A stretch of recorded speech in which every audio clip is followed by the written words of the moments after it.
Okay, so looking again at rules of the games, we are now looking at rules, norms, and shared strategies. As you can imagine, rules are basically implicitly or explicitly shared strategies, because if everybody follows the rules, then you have a chance of avoiding, in this context, the tragedies of the commons, or you have this hope for triumph of the commons, as well as just better action situation with no conflicts, right? So key concepts we'll learn here in this chapter: learn to analyze the text of an institutional arrangement, which are often codified in rules, norms, not necessarily called shared strategies, but that's what they will be. Be introduced to ADICO, which is an acronym for attribution, deontic, which is an ethical concept, aim, which is about the action involved in the process, conditions, and or else. So what are the penalties that may be involved? It's, I don't know why they picked I out of aim, because if they picked A, then it could have been ADICO, but whatever the history is. Recognize the difference between strategies, norms, and rules. Maybe I, because the aim is about humans that are rational egoists or not, right? So let's look at an example again. Consequences. What are the consequences if you don't follow the rules? For example, driving far above the speed limit might have consequences if you are caught. What about your civic duty to vote in elections?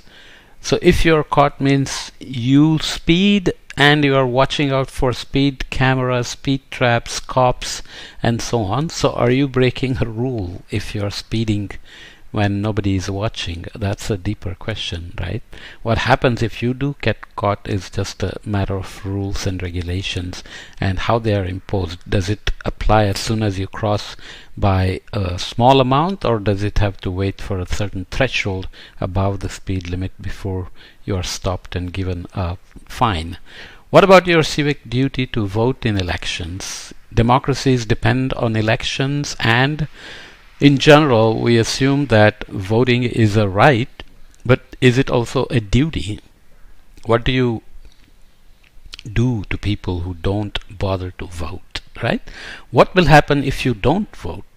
In the US, you don't have to vote, and there are no formal consequences if you don't vote. On the other hand, in Belgium, Australia, and many other countries, like Austria as well, I think, you must vote, and there are penalties for not voting without a valid reason, which sounds like a good way to ensure that democracy gets full participation.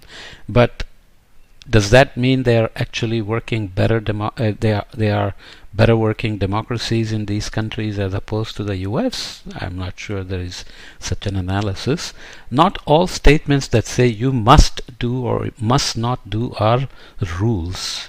In the statements, we will look at few figures. There are no consequences specified if you do take pictures.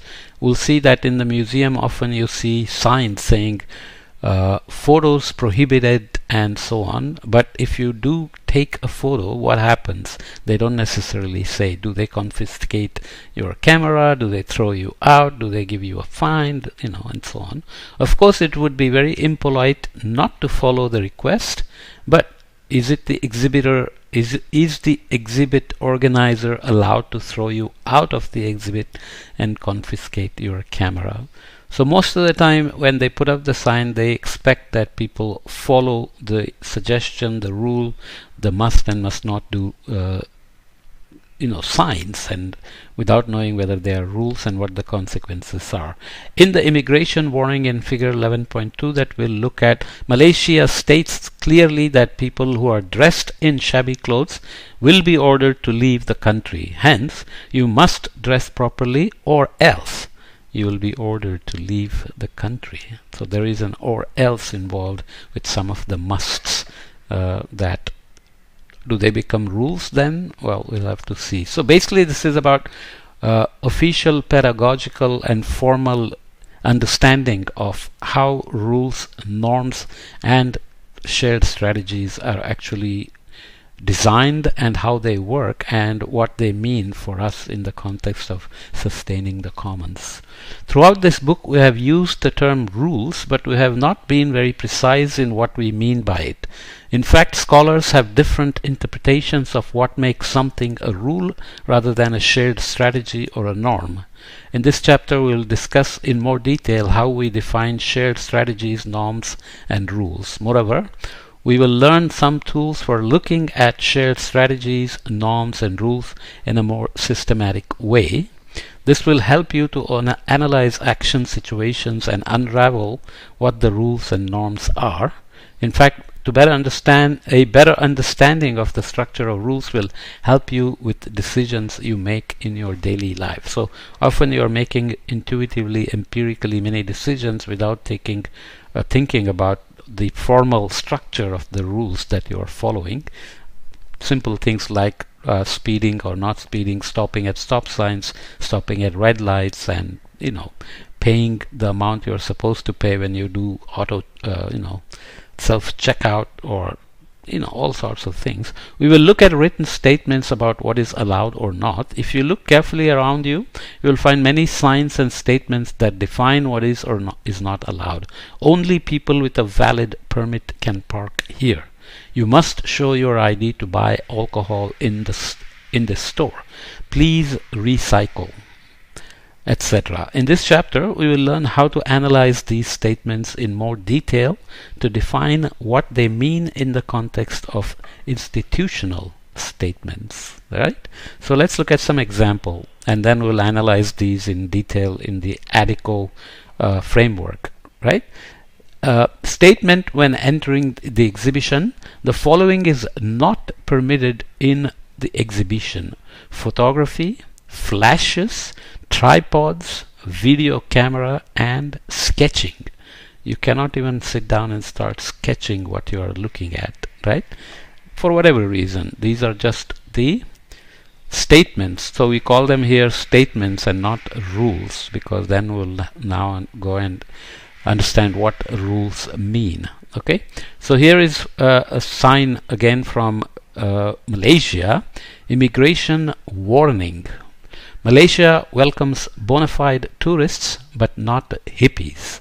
So what is the definition of hippies? Are they wanderers, gypsies that come without bona fide permits? You are therefore advised at all times to dress, behave and live decently in hotels as becoming a bona fide tourist. What's becoming of a bona fide tourist? What are the characteristics? These are it. So dress, behave and live decently. If you are found dressed in shabby, dirty or indecent clothes, or living in temporary or makeshift shelters, you will be deemed to be a hippie. So there is the definition of a hippie. Your visit pass will be cancelled and you will be ordered to leave Malaysia within 24 hours, failing which you will be prosecuted under the immigration laws. Furthermore, you will not be permitted to enter Malaysia again. So this is or else involved in here. Even though these are warnings, there is definite or else associated with breaking the warning, right?